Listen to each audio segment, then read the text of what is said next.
রান্নাঘরে সিলিন্ডারের কাছে ম্যাডামের প্রেমিক লুকিয়ে আছে। কি সুইটি, তুমি চলে এসেছো? আমি সবে রান্না শুরু করলাম, তুমি রান্নাঘরে কেন এসেছো? তুমি যাও, আমি তোমার জন্য খাবার নিয়ে আসছি। সুইটি, আমি কিরকম একটা গ্যাসের গন্ধ পাচ্ছি। সব দেখি, আমাকে একটা সিলিন্ডারটা দেখতে হবে। আরে কি বলছো? আমি তো সবে খাবার বানালাম, আমি তো কোনো গন্ধ পাচ্ছি না গ্যাসের। কিন্তু আমি পাচ্ছি, এই কারণে আমাকে একটু দেখতে হবে। সব দেখি, সব আমাকে দেখতে দাও। সরো। আমি সকাল থেকে বাড়িতে আছি, আমি জানি না গ্যাস লিক হচ্ছে কিনা হচ্ছে না। সুইটি, তুমি আমাকে সিলিন্ডারটা দেখতে দিচ্ছ না কেন? ওখানে সিলিন্ডারই আছে তো, না অন্য কিছু? তুমি আমার কাছ থেকে কিছু লোকাচ্ছ না তো? বুবা, এসব কি বলছো?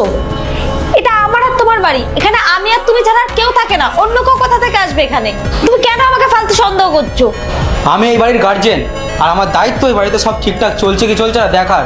আর আমি কি একটা গন্ধ পাচ্ছি, তাই আমি চেক করবো বলছি। আর তুমি আমাকে চেক করতে দিচ্ছ না কেন?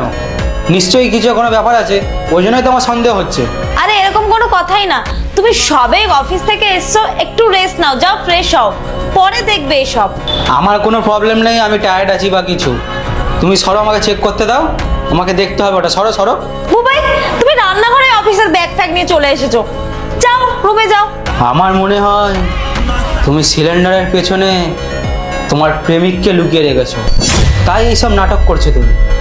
কেউ নেই ওখানে, কি সব বলছো পাগলের মতন অফিস থেকে এসে? শোন, আমি ভালো করেই জানি ভেতরে কেউ আছিস। চুপচাপ বাইরে আয়, আর যদি আমাকে বার করতে হয় না, তোর অবস্থা কিন্তু আমি খারাপ করে দেবো।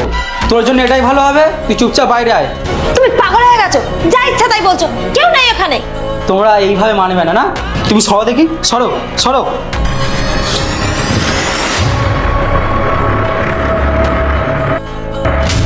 আয় বাইরে আয়, বাইরে আয়।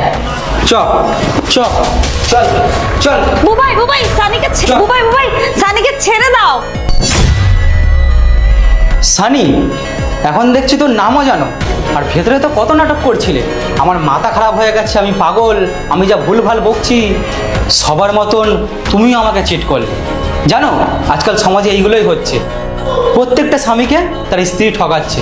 আচ্ছা, তুমি যেখানে ওকেই ভালোবাসবে, তুমি যেখানে এইসবই করবে, তুমি তাহলে আমাকে বিয়ে করলে কেন? আমার জীবনটা নষ্ট করলে কেন? তুমি তো একবার ভাবতে পারতে এইসব করার আগে। আজকাল সমাজে এগুলো হচ্ছে শুধু তোমার মতন কিছু মেয়ের জন্য। Shut up!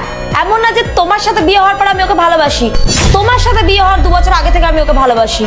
আমরা দুজন দুজনকে ভালোবাসতাম, আর দুজন দুজনকে বিয়েও করতে চেয়েছিলাম। ও তো আমার বাড়ির লোক তোমার সাথে আমাকে জোর জবরদস্তি করে বিয়ে দিয়ে দিয়েছে। তোমার